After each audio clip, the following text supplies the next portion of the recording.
যেখানে ইলম আর জিকিরের আলোচনা করা হয় ওটা হলো বেহেশতের বাগান। সুবহানাল্লাহ। আল্লাহ রাব্বুল আলামিনের নবীজি বলেন মাজালিসুল ইলমি ওয়াজ যিকরি হিয়া রিয়াজুল জান্নাহ। এই জান্নাতের বাগানের মধ্যে যারা বসবে আমার আল্লাহ তাআলা তাদের জীবনের সব গুনাহ মাফ করে দেয়। বলুন সুবহানাল্লাহ।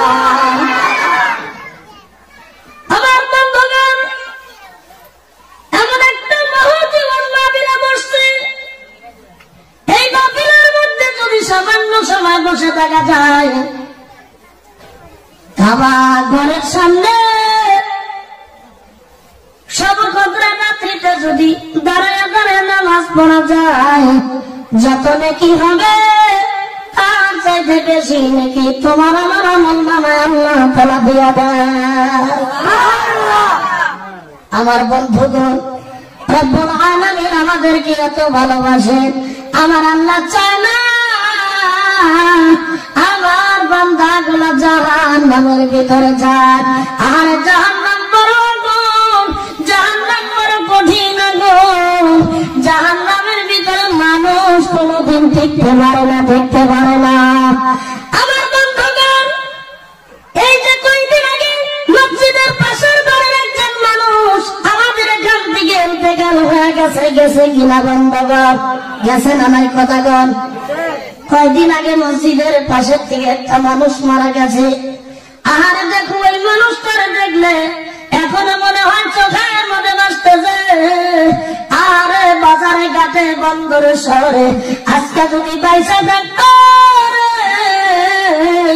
আমাদের এই জলসার মধ্যে বসতো। কথা কোন ঠিক কিনা? মানুষ জীবন ব্যর্থ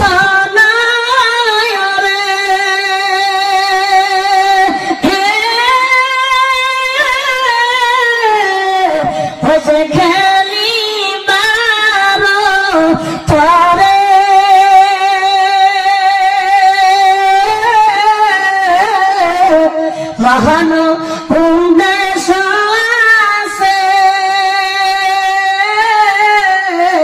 আল্লাহর দরবারে।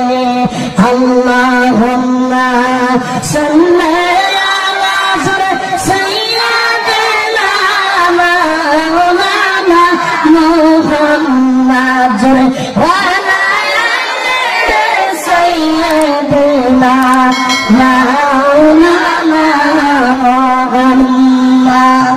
লা ইলাহা ইল্লাল্লাহ, লা ইলাহা ইল্লাল্লাহ, লা ইলাহা ইল্লাল্লাহ, লা ইলাহা ইল্লাল্লাহ, লা ইলাহা ইল্লাল্লাহ, লা ইলাহা ইল্লাল্লাহ। বহুত মদিনা কেমনে যাব জানি না, বহু দূরে মদিনা কেমনে যাব জানি না। দয়া করো, বলেন দয়া করো, দয়ার আল্লাহ বড় মনের বাসনা। লা ইলাহা ইল্লাল্লাহ, লা ইলাহা ইল্লাল্লাহ, লা ইলাহা ইল্লাল্লাহ, মুহাম্মাদুর রাসূলুল্লাহ সাল্লাল্লাহু আলাইহি ওয়াসাল্লাম।